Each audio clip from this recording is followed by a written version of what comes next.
Hello, everyone. Welcome to this week's episode of To The Point podcast. I'm Rachel Lyon here with my co-host, Vince Spina. Vince, hi. Morning, Rachel.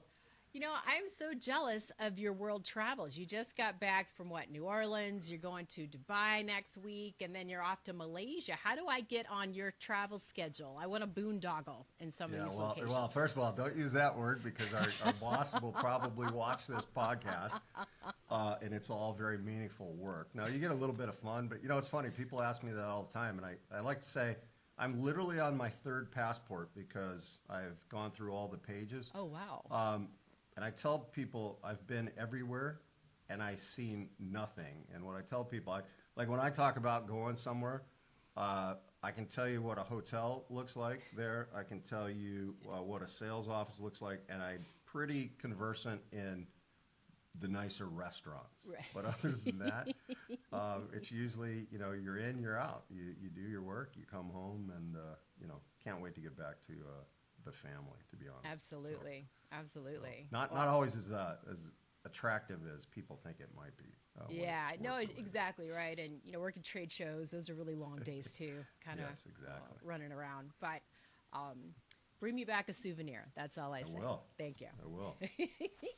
So really excited to welcome this week's guest, Alastair Parr. He is Senior Vice President for Global Products and Delivery at Prevalent, a company focused on taking the pain out of third-party risk management. How much do we love that? Alastair, welcome. Welcome. Thank you for having me.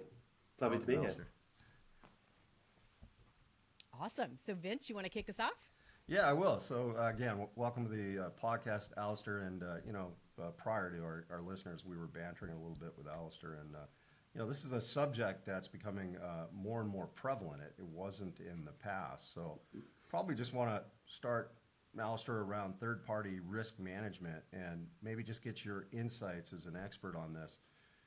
Why has third-party risk management become more of a critical concern in CISO's minds today and companies' minds today? Why is that? And then I probably would want to just follow on with your expertise on, what are some more of the more common vulnerabilities that organizations are facing today than they might not have seen, in the past? Yeah, of course. And before I answer, firstly, I want to thank you, Vince. You've warmed my heart by throwing in a Prevalent reference so soon already. So Nice. It's something that's obviously near and dear to mine. So We didn't even cue that up. That's so I'll take that. Well planned. So yeah, well, most certainly. So it's certainly interesting when you look at third-party risk. When you think about the very nature of what it is, it's that people spend so much time internally assessing themselves as an organization, identifying potential deficiencies and threats, etc. And when they're doing so with and armed with the capabilities of the organization to hand. So they're able to use their audit teams, their compliance teams internally and drive this internal narrative to say, hey, we need to get information on risk and vulnerabilities, and they have the appropriate stick to do so. Now, when you start looking externally, particularly in this interconnected world we're in nowadays, there's so many third parties, whether it's hosting providers, on-site providers even, of course, contractors, etc., all interacting with us and driving either revenue-generating operations or are exposed to information which is understandably under some form of regulation.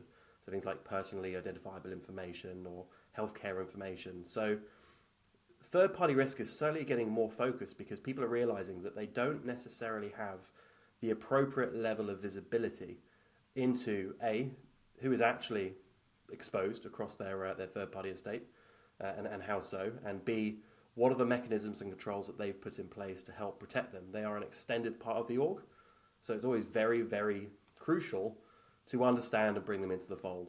So it's a long way of saying CISOs care, and they certainly need to care on the basis that they are really an extension of the organization, and once you've got your own house in order to a certain extent, you certainly need to start looking at the houses that are in your neighborhood as well. Absolutely. Yeah. Absolutely. Yeah, it's, we like to talk a lot about in cybersecurity, set it and forget it is not a strategy. And I think that very much applies, right, to third-party risk management. Once they're onboarded, that's not the end of the journey here, So for our listeners, what strategies or tools are available to continuously monitor and most importantly manage third-party risks. Yeah, absolutely agree with you, Rachel. So there's generally two aspects of ways that people manage third parties. So one is the point-in-time assessments, and people sort of roll their eyes because we've all been exposed to some shape and form, whether it's RFPs or security due diligence assessments, that they're always the same in some shape or form with minor variances, and people waste a lot of time doing it. But assessments are key to getting below the surface of the organisation. And then there's, as you rightly touched on, the continuous aspect, so continuous monitoring.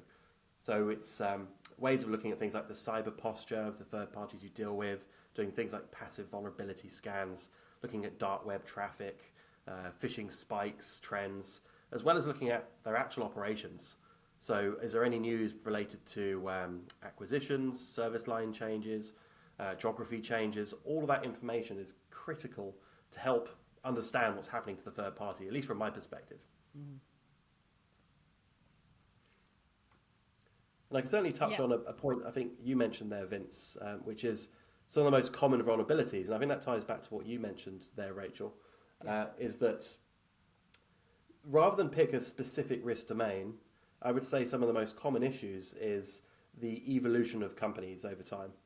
So as people start changing year on year, as orgs tend to do, people are generally looking at static, stale data from 12, 24 months ago, at the start of a contract, and then getting a false sense of comfort into what that third party is doing and how they're doing it.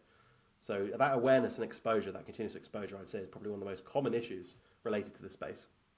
Yeah, and Alastair, you talked about, RFPs and things like that, and, companies are outsourcing big portions of their business now, and it's, very connected with a bunch of adjacent support.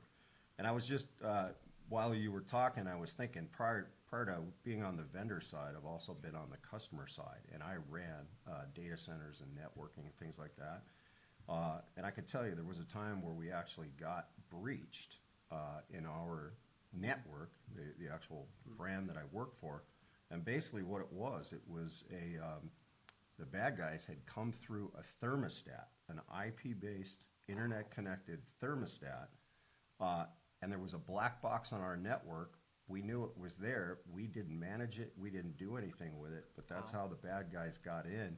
And when I say a thermostat, this company was outsourced to make sure that the refrigeration of our products that needed to stay cold, they would monitor basically a temperature and make sure that that temperature was always in tolerance. And again, for us, we thought we were pretty buttoned down, but here was a black box that was just on our network. And I like to tell the story, like they didn't come through the front door, they came through the thermostat.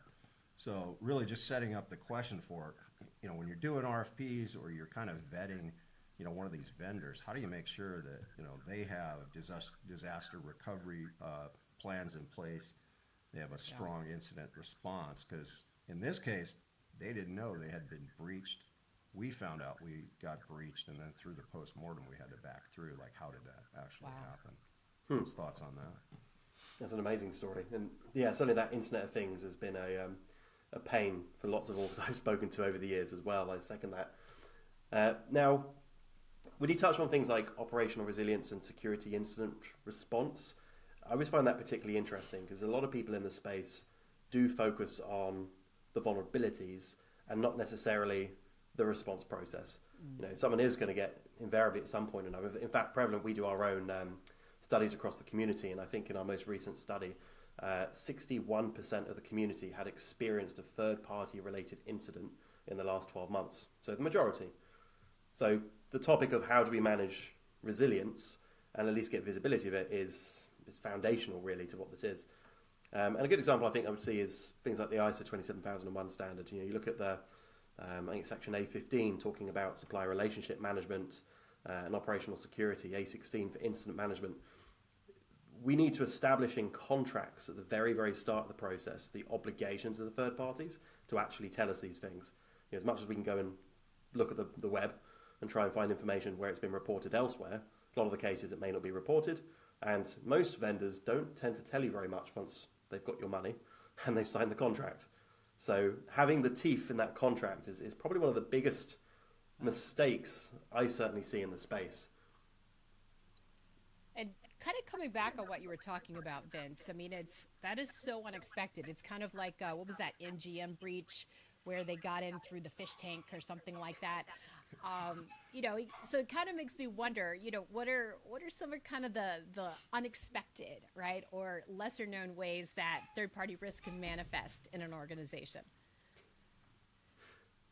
I'll actually give you one anecdotal story, but just before you answer that, Vince, because it's certainly an event I found very interesting back in my auditing days. So I was doing some work for a Japanese bank that actually had an international gang attempt to infiltrate them, and the way they did so was essentially using cleaning contracting staff. And internally, they were very robust, had all the appropriate controls you'd expect to see. But of course, this subcontracted cleaning company wasn't applying the due diligence on the people that they were hiring.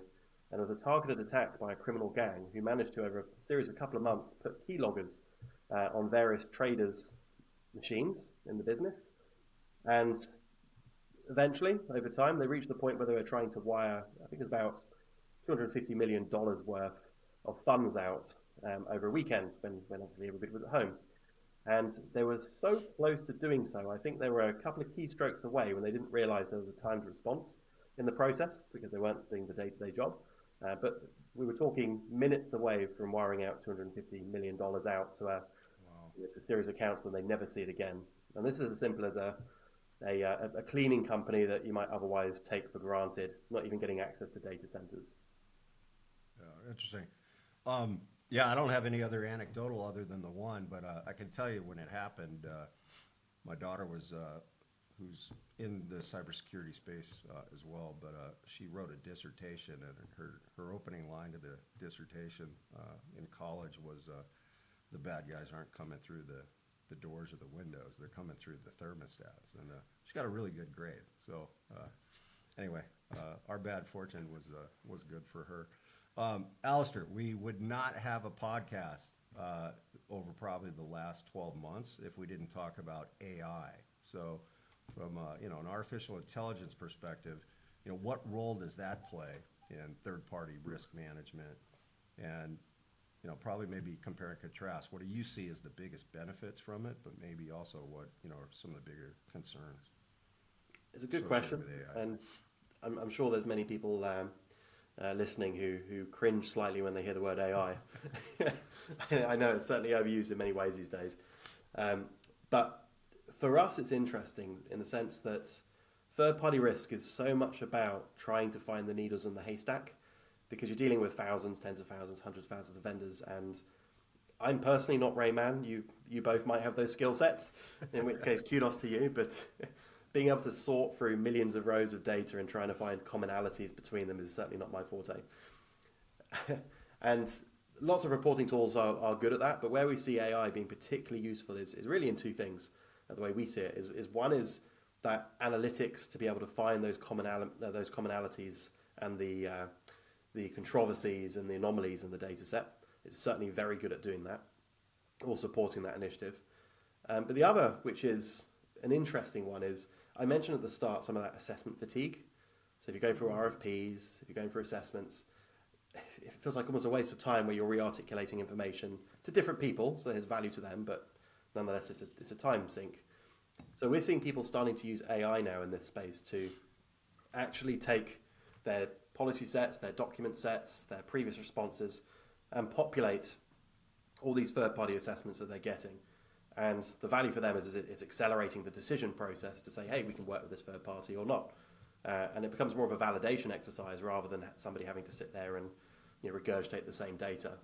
And we're seeing real happiness, shall we say, across the space, for want of a better word, on the back of that. So that's certainly some of the benefits. I don't know if that resonates with you both as well there. Absolutely. Well, and there's the benefits of AI, right? But then, as we know, on the flip side, there's the dark side of AI. And, how can, particularly AI-driven third-party ecosystem risks, I mean, how do you even prepare for that? It's almost like venturing into the unknown. How do you manage that? Definitely. And the amount of AI-driven contractual updates I've seen in recent months is staggering. People are certainly rightly cautious about it. And shadow AI being used across business, that's almost a new business model that's sort of grown overnight from shadow IT to shadow AI, which is certainly interesting. But we actually do internal studies ourselves to understand how many are using AI. And in fact, it was relatively low to start with. I think it was about 5% across our community were actively using AI. This was about 6 to 12 months ago. However, about 61, 62% were looking to do so in the next 12 months. Yeah. So there's this cautious awareness of the fact that AI introduces issues with hallucination, looking at the data, for example. And from an audit perspective, we will always need that human element to essentially validate what they're seeing.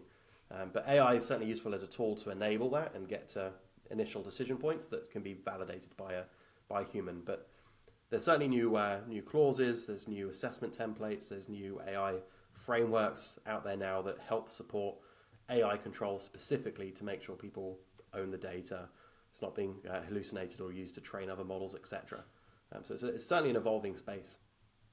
Yeah, just on the darker side on that, Alastair, I was just thinking while you were talking. So we have kind of a saying around here that, as it pertains to AI, you can't take the flour out of the cake. And kind of a metaphor, once something goes in, it's in. And, the idea is when I think about compliance and third-party risk and all the regulatory stuff going on, do you find from an AI perspective that, I guess my term is garbage in, garbage will come out? And then, the other one, when we talk to folks around AI, and there's so many positives, but on the flip side of that, bias is something that pops up as well. Do you see that? I mean, is garbage in, garbage out bias? Do you find any of that on the AI side as we're talking about, compliance and regulatory and, all of the things that you're steeped in? Are those issues to be concerned about? Definitely. And I think some of the pitfalls that this space has fallen into is going into AI without some meaningful consideration as to how they're doing it. The simplest way is to just plug into something like OpenAI and to see what comes back. But you aren't really training it on your data set, your data models. You do get that bias tied to that with the black box-esque perspective on what it's being trained on. Where we're seeing the industry making demands is that where AI is being used, it has to be locally trained to some shape or form. It has to have that consideration on the types of data that we're looking at, and there needs to be that validation on some of the outputs that are coming out. And it's a crawl, walk, run approach that the community is asking for. So where people are just simply plugging into a large language model and saying, hey, we have AI embedded, it's not as coherent a strategy as people may want. At least that's certainly what I've been hearing. So the takeaway there is pre-planning is key, right? All the upfront, like spend a lot of time on, I think it was crawl, crawl and make sure you're putting a lot of planning into that. Because again, once the flour's in the cake, it's not coming out. So. It's a good, yeah, definitely. Yeah. And the fact is, there's a lot of lawyers out there making sure that the flour is the right grain that they're looking for at the moment. There's a lot of language going around, which is great. Yeah. Nice. So speaking about compliance, I mean, one of the things that I'm really fascinated about right now are all the regulations coming online. Be it for like data security, privacy. Even AI regulations. I know you wrote this great byline in Corporate Compliance Insights. Just a shameless plug for you. Upgrade TPRM programs ahead of AI regulations. I thought that was a really, really useful article.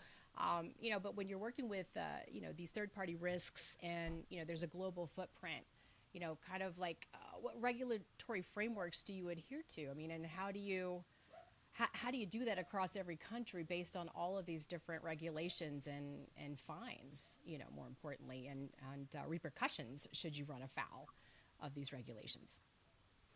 Yeah, it's an interesting topic, Rachel. Now, I've seen, from my experience, around 2017, 2018 became a wake-up moment for a lot of people, or just related to GDPR. That privacy momentum associated to the EU being pretty strict. Certainly from their initial discussions on fines and implications, that woke up a lot of the international community in how do we start managing data effectively. In this case, obviously focusing on personally identifiable information. Now that obviously cascaded into more localized regs elsewhere. You're looking at CCPA, the California Consumer Privacy Act, a similar perspective.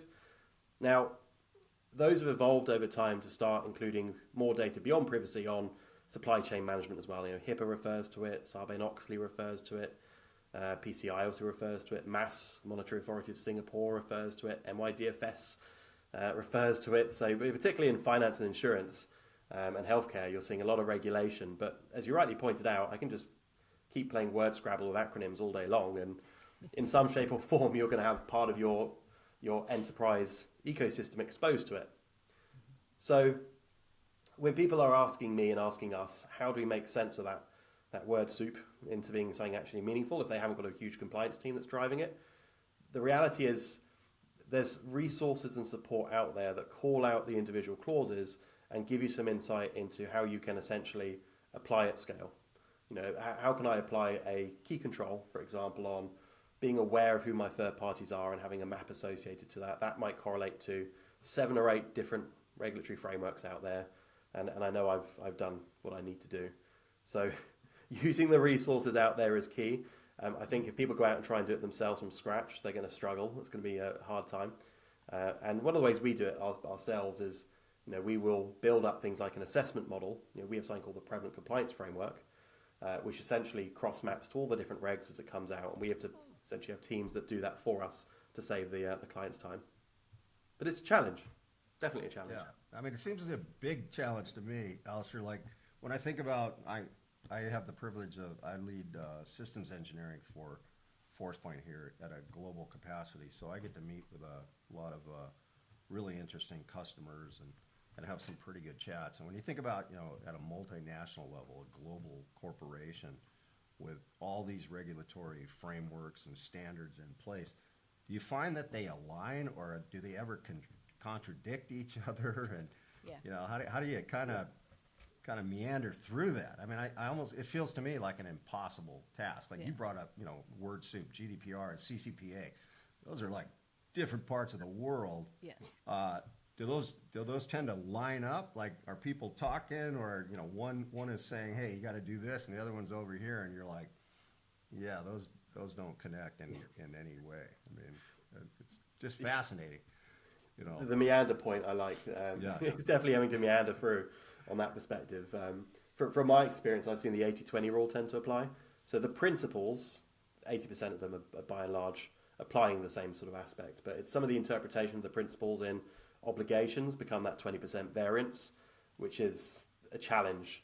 You may not see a direct contradiction that often, but you're going to have to expect to report in certain ways. Like DORA is a great example recently. The amount of orgs that have come to myself to discuss DORA and how to actually report on it effectively, because they're sitting there scratching their heads, it is a significant amount.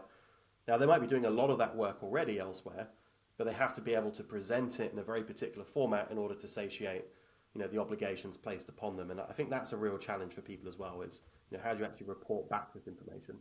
And DORA, apologies, being the Digital Operational Resilience Act. I don't know if this lands with you, but I tend to tell myself jokes along the way. But we have this cartoon in the States called Dora the Explorer. Have you ever heard of that? Like, yes, you. Indeed. You're Dora the Explorer. You're the oracle that everybody comes to talk to. If only I could entertain them to the same extent. That's fantastic. Kind of continue on the compliance theme, though. Like, do you have any kind of best practices recommendations? As these new kind of compliance standards come online, you have to update, right, existing cybersecurity systems and processes, which seems like it could be an incredibly daunting task. It really is, yeah. And I think the biggest thing that people can do in order to stay on top of these things is ultimately having the data to hand. And you talked about, Vince, earlier on, which I paraphrase, bad data in, bad data out. Yeah.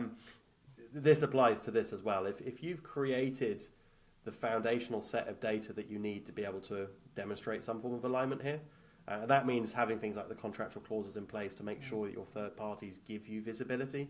You know who's doing what, where data is ultimately going and flowing through the organization. It becomes far easier to be able to react to it. Right. And I'll touch on something there because it's when people look at third-party risk, immediately their minds are looking externally. They're looking at what's going out there in the world and dealing with third parties. But for that crawl, walk, run model, the crawl is very much, let's start with the business internally. Right.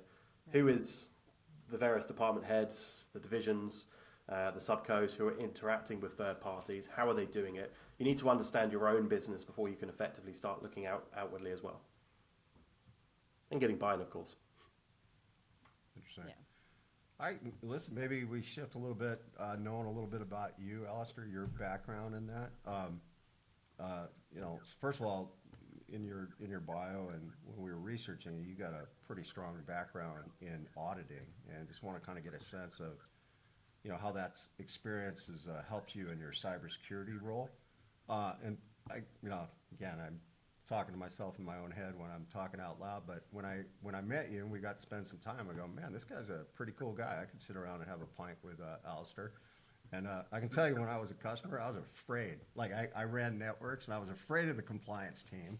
And you had them in because you had to do it, and it was ask and answered. Whatever they asked, you answered, and you just try to get out of there. But I kind of, you've got a great style to you, and I'm just going, my auditors didn't look like Alastair, didn't talk like Alastair, and I didn't want to have any beer. I didn't want to have a beer with any of them. But anyway, I digress. But a little bit about you. You've been an auditor for a lot of years. How's that helping you in your new capacity? Well, hopefully that's a sign of a good auditor, is the one who's able to get you to slip and reveal those control failures. So, yeah, for me, I think there's two things in my background that have particularly lent themselves to third-party risk, and auditing, of course, being one of them. So, originally, many moons ago, I used to do a lot of third-party risk assessments. Now, naturally, they would tend to be less in-depth than an internal audit of an organization, and you'd use a baseline like ISO 27001 as an international standard. Certainly more have come along since then that make it easier, looking at things like SOC 2 docs. But back then, you really had to spend time understanding who they are, the genetic makeup of the business, how they function. And then the first most important skill I probably learned from that is pragmatism and proportionality. I could sit there and write down on a piece of paper all the things that they don't do perfectly as a vendor, but does that actually present a meaningful amount of risk that we need to worry about? And then that's, I'm sure you both have the same experience there, which is real world risk versus paper-based risk can be very different.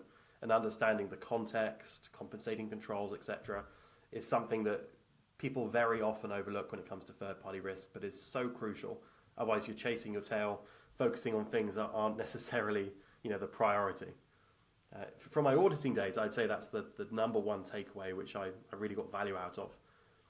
But then a second part of this is worth noting is, so I used to run global data loss prevention programs for managed services, etc., for various orgs over time in enterprise. And the parallels I saw between that and third-party risk were astonishing, because the business knew and was paralyzed to say, when I flick this switch, I'm going to find out everything that's wrong in my org, that people are sending out data they shouldn't do, how we're sending it around in bad ways. And they were paralyzed with fear of flicking that switch, because as soon as they did it, they had to do something about it. And you see the same in third party, which is they don't want, in some cases, to talk to the entirety of the third party estate, because it's going to create a whole load of work for people, and they're under-resourced and understaffed in order to be able to do it. So the way that makes these programs successful, data loss prevention and managed services for third party, is being able to understand the volume of data that's coming in and make sense of it and apply some degree of proportionality and prioritization. So, it goes back full circle to the auditing piece there, but for me that was really, really pertinent for my history. That's fantastic. Yeah, it's always interesting to hear kind of origin stories of how people found their way, right? To the current role to cybersecurity. And we had a guest once. He had a PhD in medieval studies. I didn't know they did those. But I think realized not a lot of money in that, I think, long term. So this cyber thing's looking pretty good. It was fantastic.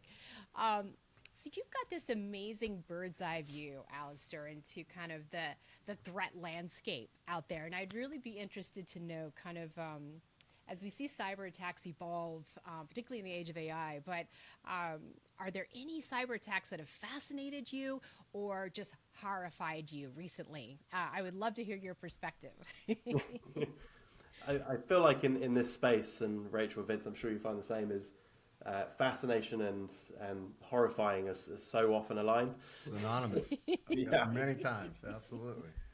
We just watch in dismay and sheer interest at these things. But the one, and I know it's going back a bit, and I think people have heard it a lot, but I think as much as the name gets banded around too much, I don't think people should become too numb to it, being SolarWinds.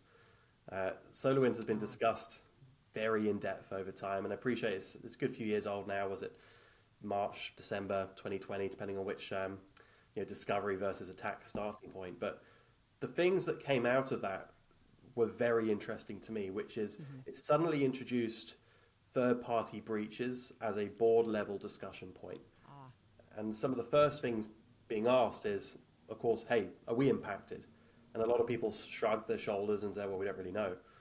We don't know who in our supply chain is dealing with it. And that suddenly became an unacceptable answer in a boardroom because it's going to affect revenue and operations and, of course, reputation. So that really evolved some of this space, which is the investment started to be focused on third party. You started to see people understand that they needed meaningful incident response plans and processes and how to manage that. And it really just cascaded from there. So that was a very interesting reaction, I would say. So as much as the attack itself is extremely interesting, it was the reaction of the industry to me that was really, really fascinating. And that prepped some companies in some respects to how they actually manage some bits of COVID-19 as well, where they're starting looking at their incident response plans over time. Swine flu was almost a precursor to that as well, where all of a sudden they have these processes in place to focus on operational resilience, concentration risk of vendors, and it was certainly an interesting time. Yeah, it's funny, Alastair, I was trying to tie a couple things that you said earlier, and I don't remember exact words, but to paraphrase, when you work with, your auditors and compliance, there's what somebody in the business, every day as a networking guy at data centers, what I would perceive to be real risk, and then there was that paper risk. And, you had to kind of deal with all of it, but the stuff on the paper, you're like, the chances of those things happening are, slim to none. But, recently, over the last several years, some of those things that I remember seeing on paper that I just kind of didn't think about, and I'll tell you, the pandemic that we went through, that was something that was always on. You mentioned bird flu, and we talked about that all the time, but, I was probably very skeptical going that the chances of that happening and us, having to worry about operational resilience and all that. But boy, it's good to kind of, have a heads up display on that, because I mean, if it does happen, boy, that's when, big brands can be, in a lot of trouble financially, brand perception and all of that. You brought up SolarWinds, and we actually had the privilege of speaking with the Sudhakar. CEO from that. Yeah. And it was a fantastic conversation. So anyway, just great feedback and words of wisdom there. Yeah. It's like the amount of tabletop testing exercises I used to go through, back in the 2000s, and like you said, they treated these flu situations as if we're running zombie apocalypse tabletop testing, and there was definitely some smiles in the room, but certainly came full circle. Exactly. Then the pandemic hits, and I tell you, everybody who had to worry about that just dusted off a couple papers. It might have said bird flu, but at the end of the day, all the activities that you needed to do to keep your brand safe and up and running, that was time well spent. And, I learned something very much from that, to be honest. So. That's awesome. Well, I really want to be mindful of time, so final question, and we do love to ask folks this, Alastair. Looking ahead, kind of thinking about, the security landscape and how it's evolving, Is there anything that keeps you up at night, or anything that you're super excited about seeing kind of where it goes and the opportunity it presents? Yeah, no, absolutely. So the thing that I find most interesting now, of course, I'm going to be biased to third-party risk here as a particular close to my heart. But the thing I find interesting, I know we spoke a bit about AI, but it's more about the implications of that big data analysis. Mm-hmm. We're seeing more and more people now doing real, meaningful, comparative and predictive scorings across the supply chain. Mm-hmm. So if I'm a multinational with 200,000 vendors, being able to look at passive intelligence on them, I don't need to pick up the phone, I don't need them to complete anything, but just being able to look at predictive indicators that suggest that third party is going to have a ransomware attack just because of the nature of who they are and where they're based, or they're going to have an issue because of geography even nowadays. Of all the unfortunate incidents over the last few years on localized sites. Mm-hmm. Getting all this passive meaningful intelligence and being able to analyze it is really now just coming to the forefront of the space to give you not garbage but meaningful outputs and meaningful data, and that to me is very exciting. So that should make the life a lot easier for all the third-party specialists out there. Yeah, that's fantastic. I gotta up my game in metaphors too. I should never have used that term. You gave me two much better ones, so appreciate that, Alistair. Sorry, Rachel, cut you off there. No, not at all. Not at all. It's I love this idea. AI can detect AI, but all the benefits, right? I mean, because the ongoing trope, right? Are we ever going to get ahead of the threats? Because the attackers are using the new technologies just as fast as we're adopting them. But the whole predictive opportunity, right? I mean, it makes me very hopeful on what the future can hold, and kind of security efficacy for organizations, right? Because how many letters have you gotten about a breach? I've gotten so many. I have so many ID monitoring free services. I'll never have to pay for one. That's a good thing and a bad thing all to itself. Well. Exactly. Yeah. It's like I have so many dark web notifications, and so I'm just kind of waiting. But anything that we could do to get ahead of threats and kind of turn them off before they turn on would be very much appreciated. I always feel like there's invariably, and I don't think it's going to change, there's always going to be so much for us all to deal with. But as long as we can be a bit more intelligent around where we're going to spend our limited efforts and resources, we're in a better place. 100%. Well, Alastair, thank you so much for joining us today. This has been a really awesome conversation. I'm so glad we had a chance to dig into this topic, because we just haven't done that before, and it's evolving, and it's so critical today. Thank you. My pleasure. Next time I'm in the UK, I'll look you up, Alistair, and we'll have that beer. That's right. Have that I look pint. forward to it. Right, yes. Absolutely. To all of our listeners, thanks again for joining us this week. As always, we love to share with you great insights, and we would love to hear your feedback as well, on this episode or our episodes and topics that you would like to hear more about. Always reach out to us. And you can't forget, Vince, what do we need to do? We need our listeners to smash that like button. That's Let us know right. We're hitting the mark, and we'll keep these going. That's right. Smash it. Smash the like, smash the subscription, and you get a fresh episode every single Tuesday in your inbox. How awesome is that? So for everyone out there, until next time, stay safe.